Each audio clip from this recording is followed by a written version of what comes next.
there, and welcome to the I Never Knew podcast, also known as Inc.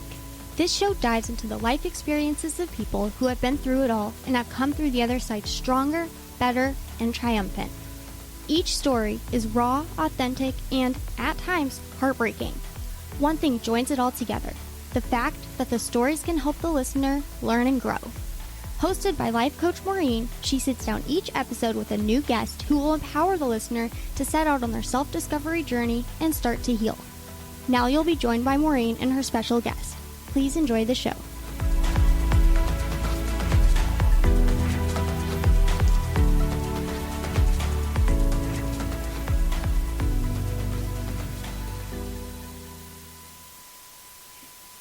Hello everyone and welcome to another episode of I Never Knew, or Inc.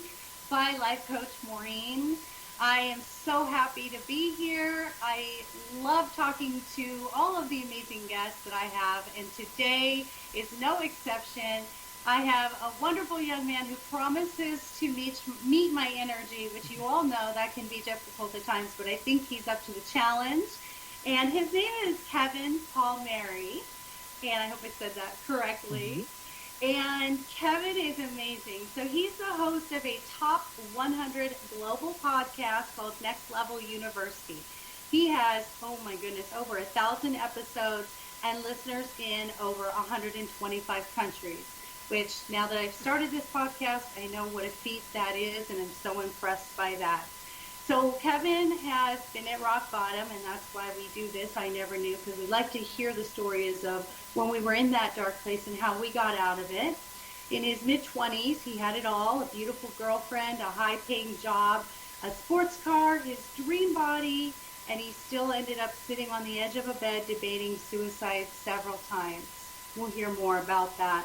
Years later, he hosts this podcast with so many downloads, over thousands. He helps people. Helps people to get unstuck and to get to the next level of their lives. And one of the things that I love that he says about it is, at Next Level University, we believe in a heart-driven, no BS approach to holistic self-improvement for dream chasers. And I love the no BS approach, and we're going to hear how he does that. So welcome, my friend Kevin. Thank you so much for having me. Thank you for the wonderful introduction. And I said I was going to try to match the energy. We'll see. That's my goal, is to try to match the energy and bring some value. That's the ultimate goal. I love it. He was singing before we got on, and I wanted to hear more of his beautiful serenade. So we're going to start off with his story, and you're going to tell us just, when you're at that darkest moment, you think there's no hope, there's no light at the end of the tunnel, and you think nobody else has ever been here where I'm at. So tell us about that moment, and we'll talk about how you got out of that and what you did. Yeah, so I traveled a lot for work. So I was in the construction industry, and the majority of my time was spent living in hotels because we were always on the road. And that wears on you after a while, right? It's a lot. It's a lot to be on the road. So the year before I really hit rock bottom, I had been on the road for 10 months out of the 12 months. Every single week I was living in a hotel. I would get home, I would take my suitcase, I would pour it into the washer, I'd take it from the washer into the dryer, and then from the dryer straight into my suitcase to go back out on the road. But my goal, Maureen, was to make $100,000, and I ended up doing it. And this is where things got weird. I made the money, and then I stopped caring about the money because I realized that wasn't success to me. I traded in an entire year of my life for $100,000, and nothing changed inside of me. I was still insecure Kev. I was still not confident Kev. I was still uncertain of my future, and that really impacted me in a lot of different ways. So after I made the money and I realized that wasn't success, I did what any 26-year-old man does. I started a podcast. And I started a podcast called the Hyperconscious Podcast because for most of my life I'd lived unconsciously, the opposite of unconscious, hyperconscious. It's a good name. I'm going to run with it. So what happened was I fell in love with podcasting while I was falling out of love with my job. And my job took me directly away from podcasting because it's very hard to podcast in hotels with no Wi-Fi and with people sleeping in the bed across the room from you. So it just kept getting worse and worse, and I was burnt out, and I didn't have the why power to do it anymore, and it just felt more and more out of alignment. And I would call out of work, I'd show up late, I'd leave the job site early. It just kept getting worse and worse and worse. And it got to the point where I would have to be in New Jersey Monday morning at 7 a.m. I lived 6 hours away, so I would go to sleep Sunday night at like 9 p.m. in my bed.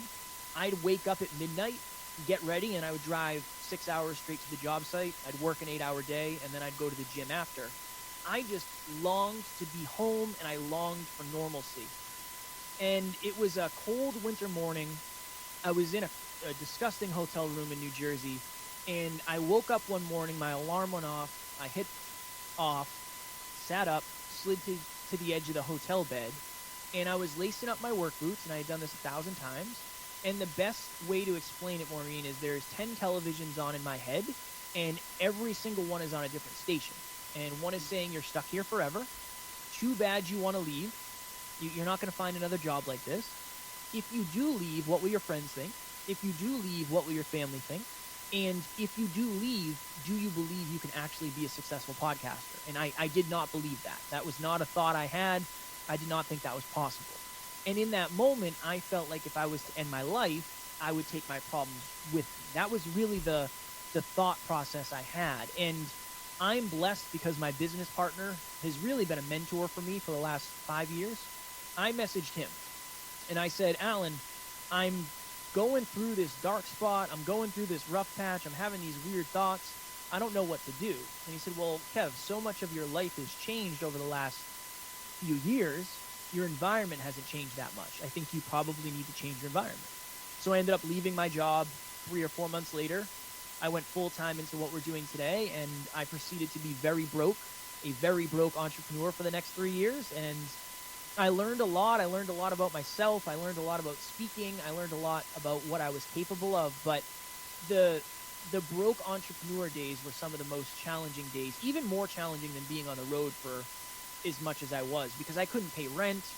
My fiance, girlfriend at the time, had to cover rent for me. My car broke down and I couldn't afford to get it fixed, so I was driving around with a hole in my engine and brakes that barely worked. So I've seen many different successes and or potential failures, and it's definitely been an interesting journey thus far. I am so intrigued by all of it. What I love, there's so many points in there that our listeners can get from you. And you think there's always this next thing, the next job. If I get that money, everything's going to be okay when I get that girlfriend, when I get that. And I think that's really pertinent in all of our lives. We always have this someday mentality. And you were there, you arrived there, and you were not happy. And so what do you think it was inside of you? I think we always have these profound moments where suddenly our souls go, okay, this isn't it. I'm not fulfilling my purpose. What do you think it was that you dug down deep and said, okay, I'm going to go for broke, literally, and do this entrepreneur thing? And what made it all worth it? What made it all worth it to give up that $100,000, job? Yeah, see, you used the word, you beat me to it. You said fulfilling, and I think it's fulfillment. I believe that many of us, myself included, we're confused about what happiness is. From my perspective, happiness is very results driven. So this is the example I always use as a podcaster. If this interview goes well, I will be happy. I will get a result and I will say, wow, I'm really happy with how well that went. Regardless of how this turns out, I am fulfilled in the process of doing it. That's the best way that I can explain it. Is it's not, fulfillment is a long, long, long journey where you'll have bouts of happiness in it. But I think a lot of people think that they're supposed to be happy for the entire journey, where I don't know that that's realistic. I mean, if you're winning all the time, maybe you'll be happy, but if you're winning all the time, you're not growing. Some of the most interesting, powerful growth parts of my life have been the times where I was losing the most. But I had to rely on the fact that I am fulfilled doing this. So to your point, Maureen, I really think that after that ideation of suicide, I partnered up with Alan when I left my job. I partnered up with him, and he said, let's go change the world together. I mean, that really was what it was, is We both grew up without fathers. I was raised by my mom and my grandmother. My dad, I didn't meet him until I was 27. Alan was raised without his father because his father passed away in a car accident when Alan was 2. There was that connected us. And we both had a belief, and obviously it's evolved and it's gotten more specific, but we both had a belief that if self-awareness and self-improvement were more accessible and acceptable, there would be a lot less problems in the world, because self-aware, evolved humans don't usually hurt other humans. And that was a belief that we had, that we could be the people who brought holistic self-improvement to the masses, for lack of better phrasing. And that's what we're trying to do every single day. That's the reason I do other podcasts. It's the reason we do 7 episodes a week. It's not because I want to. I do. Obviously, I do. But if somebody decides, if Maureen wakes up and says, you know what, we're going to add an 8th day. We're going to add an 8th day of the week. We're going to have to record another episode, because that's part of our mission, to be there every single day. So I love that so much, because everyone that's in this arena of health and wellness, and that it's just expanding and getting so much bigger. I feel like we're happy people because we're fulfilled, and fulfillment, a lot of it just comes from helping others. A lot of it is just, I want to change the world, and it's not always about me. Like, I get the reward from helping others and being able to share and talk about this, and to have this new movement where we're allowed to talk about this. I think the young lady, the gymnast in the Olympics, who bowed out because she cared about her mental health more, is something that spoke volumes for us in this movement, that I like to say.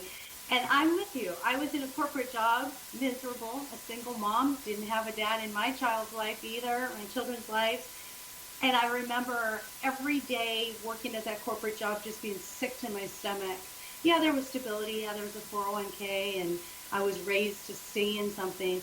But when I started doing the life coaching and writing the books, it just, all of a sudden your whole mind changes, doesn't it? And you're like, there's these possible things.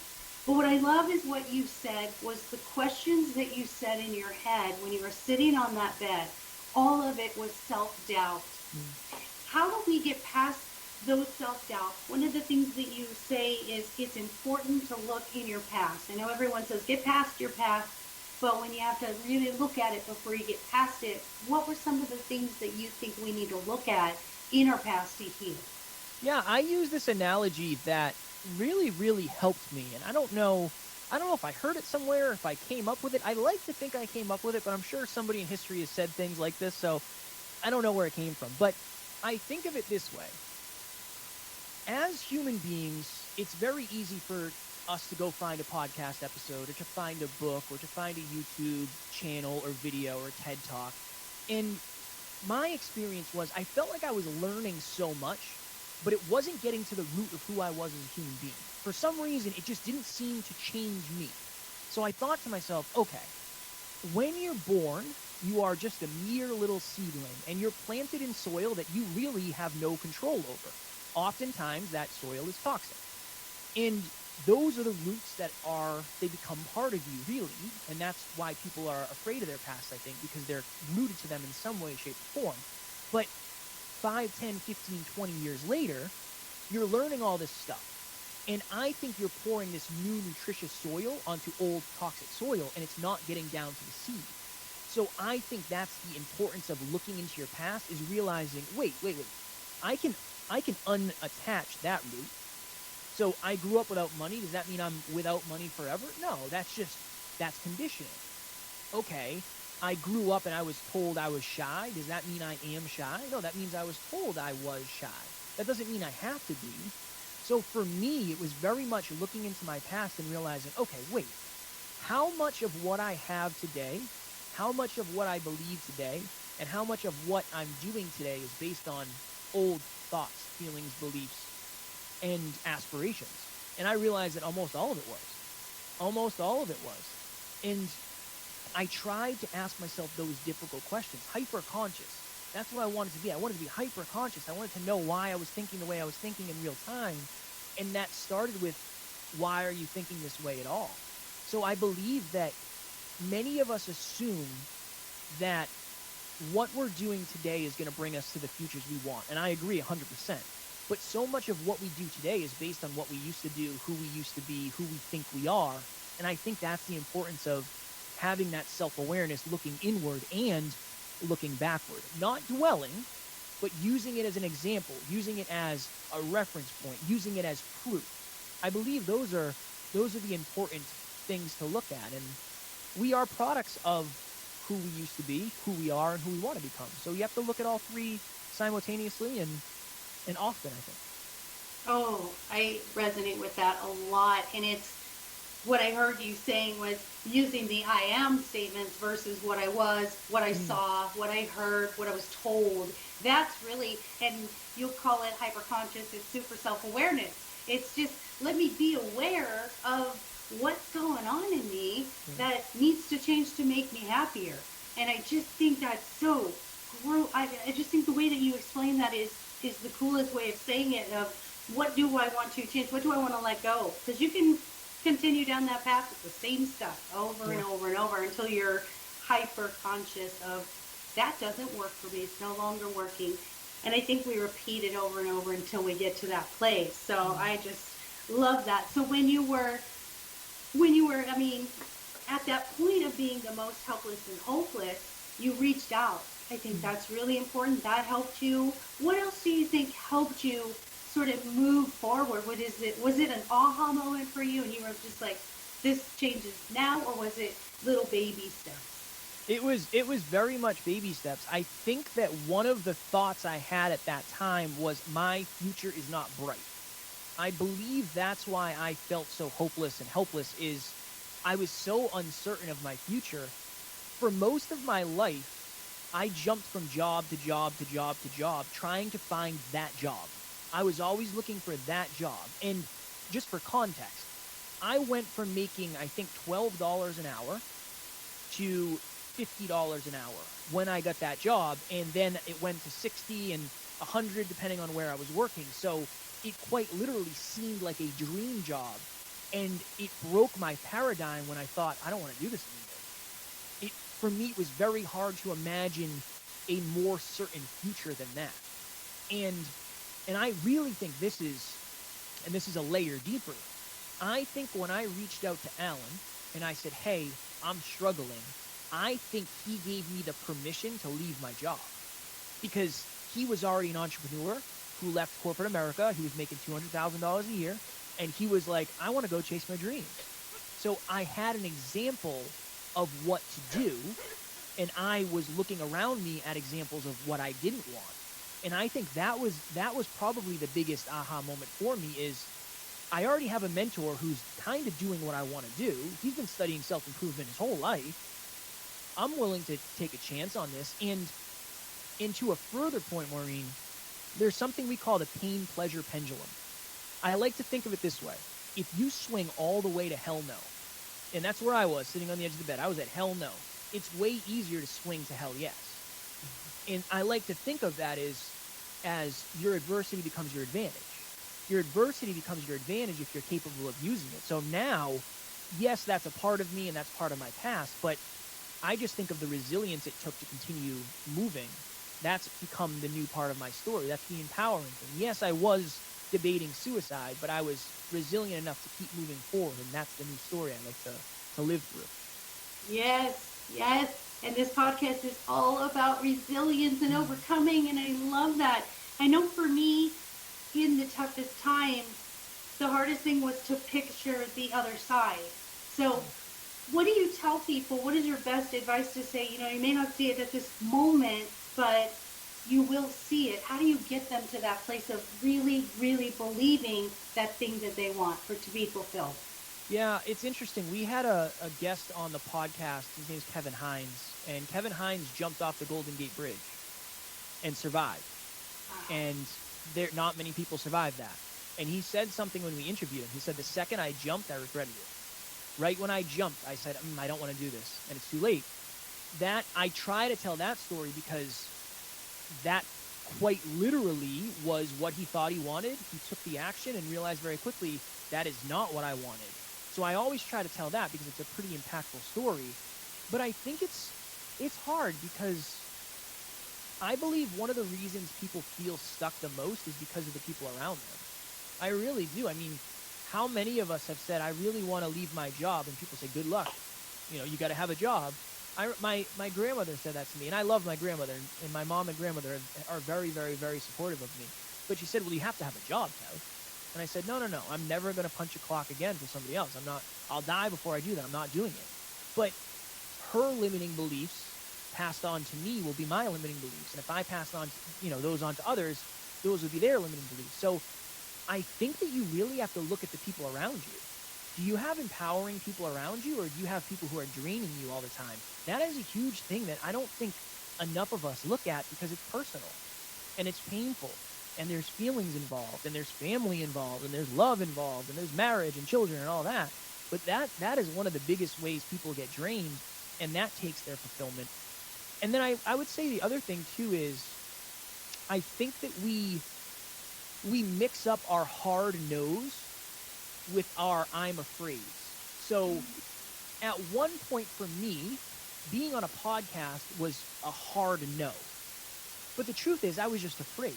So it was just outside of my comfort zone. And I think we convince ourselves that everything is a hard no, when realistically it just might be outside of your current capability. So one of the things that has really served me and really impacted me has been consistently getting outside of my comfort zone. And when I say consistently, I mean every day, not once a week, once a month. For me now, it's at the point where it's every single day. I'm doing stuff that I'm uncomfortable doing. So I think a good thing is to put a practice in where track the amount of times you get outside of your comfort zone. When you get outside of your comfort zone, write it down. Check. Boom. I did it today. Maybe I don't know. I usually don't send my coffee back if it's not made correctly, but I did today because that was me getting outside of my comfort zone, or whatever it may be. I usually don't raise my hand and ask a question, but I did today. I think that's a huge hack, because through the small actions, you prove to yourself that you're more capable than you realize. And when you feel that way, things unlock. And then you're able to set more realistic, and when I say realistic, I mean bigger probably for you, goals. Because I think a lot of us set goals based on what we think we can accomplish, not what we actually want. And if you set your goals based on what you think you can accomplish, you're probably not going to set them very high, especially if you have low self-belief. And that's a whole nother layer and topic. That is very true. And I tell a lot of clients to do the gratitude stacking, the I get to's rather than the I have to's. And the affirmations of look what I've done before. I love that you say, jot it down. Every time you do something that's outside of your comfort zone, you're saying to yourself, I met a fear and I overcame it, and it wasn't that bad. In comparison, like, I don't want to go on a roller coaster, but then you get on that roller coaster and it's got those ups and downs, and you were scared when it was going down, and then once you got off, you were like, hey, that was kind of fun. I'd like to do that again. Yeah. So I think that's a wonderful concept to tell people, in addition to your gratitude stacking, just meet those needs to go outside of that comfort zone, because you prove to yourself that you can do it no matter how big or how small. And once you accomplish the small stuff, you're going to get those big stuff. Yeah. Yeah, we were talking in the preamble. I'm going to Colorado to elope. I think it was in the preamble. I don't know if it was that or live. I don't remember. But so my fiance said, I want to go in a hot air balloon. Will you do that with me? And I was like, no, that is a hard no. I can't do that. Then I looked up the stats, and it's very safe, all things considered. And I was like, all right, I can do that. Then she said, will you go paragliding with me? And I said, absolutely not. That I am not doing. That right now, for me, is a hard no. But at one point, Maureen, me getting on a plane was a hard no. But then I did it. So if I never got on the plane, I would never do the hot air balloon. And who knows, if I do the hot air balloon, maybe next time we travel, I'll do the paragliding. So I think of it as a mountain. You can't see the top of the mountain from the bottom, like at the very, very bottom when you're looking up. You can only see the next peak. And then when you get to the next peak, you can see the next peak. A lot of us are looking at the very, very top, and we're not realizing that there's a lot of small things we can do in between where we are now and where we want to get. And to your point, it usually will go better than you think. Statistically, it usually will. What's the scariest thing you've ever done, either daring-wise or mental-wise? Oh, man. I would say probably the first time I ever gave a speech. That was one of the scariest things I've ever done, for sure. Because I didn't want it. I didn't intend on being a speaker. I didn't go to college, so it's not like I've done a lot of presentations. Like, this was the first time I'd spoken to a group, maybe ever. That was one of the biggest ones. This is a good one. It's different. I met my dad after 27 years. I was sitting in my recliner and I was going through my Facebook messages, and I didn't know that if somebody sends you a message and they're not friends with you, it goes to a separate folder. And this was like 5 years ago. And I opened up this folder that I'd never seen before, and I read it was like the pretext, and it said, "Hey Kev, I'm blank, I'm your father's girlfriend." And I remember looking at it and saying, "No, we're not doing this today. I am not doing this today. I do not have the capacity to do this." And I opened it up a couple hours later, and I opened the message, and it said, "Hey Kev, I'm blank, I'm your father's girlfriend. Your dad wanted me to reach out and tell you that he's very proud of you. And if you ever want the opportunity to meet up, he would love that." And I remember I threw my phone on the floor. I fell on the floor crying. And I messaged one of my friends, and I said, "Hey, and this friend knew me very well. And I said, "My dad messaged me." And my friend said, "Are you going to go see him?" And I said, "I have to. I don't know why. I don't want to, but I know I have to." So I met my dad. We met at a little diner like halfway in between where we lived. And I remember I got there early because I try to always be early. It's always something I try to do. And I was also super anxious, so that was part of it. I remember I walked in and I sat down, and this was the first time I had this thought. I said, "I don't even know what he looks like. I don't know how I'm even going to know when he gets here. This is going to be unreasonably awkward." But I remember, Maureen, I saw a man walk by the window, and I said, "That's him." I don't know how I knew, but I knew that was my dad. He obviously knew what I looked like because of Facebook. He came in and sat down, and it was as awkward as you would imagine. There was a couple times where he was crying. I was very numb at that point because I don't think I wanted to show any emotion. But we had a really good conversation. It was definitely a turning point for me because I remember when I left that day, I felt something unlocked. I was able to humanize something that I had villainized because I realized that I had it better than he did. I was able to humanize something that I had villainized because I realized that I had it better than he did, that I was more developed as a man than he was, that my future was brighter than his. And I don't mean that in any negative way. It was just like, you know what? He probably didn't know what was going on. He probably wasn't ready for a son. Could he have made a different decision? Absolutely. But he was probably dealing with his own junk. And maybe he never worked as hard on himself as I have me. And I was able to have empathy. And maybe that's not the route for everybody, but I would say that's probably the hardest thing I've ever done in my life. Oh, wow. That's intense because, and I love that you say you villainized him, and I think that's sort of a coping mechanism that people use. It's easier to hate someone because then you don't have to love them. Mm-hmm. And so it's almost this protective shield around us. Like if I'm angry at you, it's a lot easier than feeling hurt by you because then that hurts me more. And you also got a little bit of that closure. Mm-hmm. And then you also affirmed yourself. You also got to say, wow, I really overcame and I've changed a generation.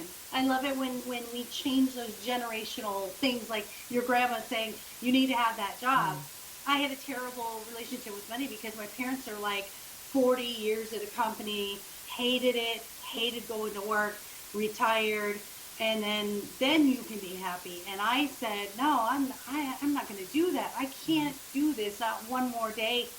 What I love is when you talk to Alan about starting in the motivational and self-help arena, is I noticed, and you probably know this, when you better yourself, do you notice that you draw better people into your circle? You have this, like a synergy. You were supposed to come because I attracted you and you attracted me. And I think that's the cool thing is people can say the better they work on themselves, the better people you're going to bring into your circle. I recently ended a friendship with my best friend of 18 years. And I hadn't seen things clear enough for the way that she had treated me. And I had to keep going and going until I finally saw it. So when you talk about your circle, do you find it's easier now to sort of, I say I see people's souls now. I don't see people, I see souls. So do you find it's easier to really kind of have perception about people now that you're more self-aware? I think I've always been pretty good at recognizing people's energy. For me, it's more the fact that I think it's important to revisit relationships. That's the stage of life I'm in now where two things. One, I ask myself often, what kind of friend am I really? Not what kind of friend do I want people to think I am, not what kind of friend do I think I should be. I'm not the type of friend who is gonna like go across the country for your birthday celebration. That's not who I am, because I'm really trying to build something magnificent in the world, and honestly, I don't even care about my own birthday. Right? I've had that conversation with my fiance where I said, I don't want to go out, I don't want dinner, if you want to make me a cake, like, I'm happy. I just want to sit on the couch and watch movies. I don't want to be celebrated, and that's just not who I am. So I think part of it for me is I'm just trying to be very, very honest with myself about who am I as a man. I want to be a supportive friend. I'm always there if you need a shoulder. I'm always a text away. But it's not going to be, quote unquote, a normal friendship, because my life isn't, quote unquote, normal. So, and I've had to revisit that, and that's challenging. It's a very difficult thing. And you did that with your best friend, so I understand that at a very, very deep level. For me, it was the bigger issue was actually being honest with myself about the friendship. I'm really good at recognizing, like when you and I started talking, I was like, this is going to be fine. This is going to be wonderful. I already thought to myself, I'll be saying I love you at the end of this because it's truly, truly wonderful, and I can feel it. But I remember I had a friend and best friend. I was at the best man at his wedding. I held all three of his children the day they were born in the hospital. And I remember I was dating a girl, and she said, I want to meet your friends. And I said, awesome, come over, we'll have a cookout, you can meet my friends. And there was two friends that were going to be there. And just think of it this way, and this is literally how it happened. Person A, I said, he's the most respectful, he's so awesome, he's so funny, you're going to love him. He's going to be so curious about you, he's so excited to meet you, you're going to love him. Person B, be careful, because he's kind of a jerk, and he's probably going to make jokes that offend you, and he won't apologize for them, and he's just going to say, that's the way I am, and he thinks he's funny when he's not. And I remember when I said that, I was like, oh, no, I can't do that. And I began shortly thereafter to reallocate time and to reset that relationship, and that person and I no longer speak. It's sad. I miss him all the time. I miss his children all the time. But my life is better. That's just the truth. My life is better with people who are supportive and who are appreciative and who are grateful and who are heart-driven and character-driven humans. It's the rough truth. If that triggers you, I very much understand, and I apologize for that. But that is something that I think if we were realer about that, I really think that would help us. I really, really do. And I know it's hard, and I know it's challenging, and I have a weird relationship with a relationship, so I understand it's easier for me than most, but that's been one of the best things ever for me, is just being honest. I see my family every couple months. That's just the way I am. I just am that way, and I've come to terms with that, and they've come to terms with that, and there's no guilt, there's none of that, and I'm very grateful for that. I really am. But that came with me sitting in a room and saying, if nobody else was watching, who would I actually be? Me, the identity of Kev. And that's what I came up with. I think as we grow, the boundaries become so much more important for our mental health. And I think you're right. The circle, because I did that same thing. That's just how they are. And then I realized, and I tell everyone, you're going to get treated the way you allow yourself to be treated. It is not their job to change. You know, they're going to keep doing what they want to do because you're allowing it until you say, okay, that's something I can't allow anymore because it's not good for me. It doesn't serve me. And that law of reciprocity, I have found when I hone in on that, and it's not like, oh, it has to be this perfect thing. Some days I'm going to give more to a friendship, and other days I'm going to take more. But what I found is attracting or choosing a circle who meets my love language. and I meet their love language. And I think that's really been what I've honed in on. I'm doing a speech, a summit, a national summit next month, where I talk about how love languages can help and hurt you, because I don't think we pay enough attention to how does Kevin receive love. If Kevin doesn't care about birthdays, I'm not going to give him a big cake and a big birthday present and do this big party. That's not Kevin's love language. Kevin likes quality time. He wants to sit and watch movies. We would do so much better in relationships in life if we would stop and really listen and pay attention to people's love languages, right? Yes, I agree. Thank you so much. Truly wonderful. That was amazing. Perfect timing. You got 5 minutes. Thank you. I appreciate it. Go get a drink of water. And we'll keep in contact. I really appreciate you. I'm so glad that you were on my path today and that I know you. So thank you. I'm completely humbled. Thank you. Well, again, I'll never forget. We started just like everybody else. So we've just been doing it longer, and that's it. At the end of the day, we've just been doing it longer. So I appreciate you having me on. I appreciate the questions. I appreciate the conversation, the energy. I'm very grateful, and I appreciate you. Thank you, honey. I'll talk to you soon. Okay, Maureen. Bye. Bye.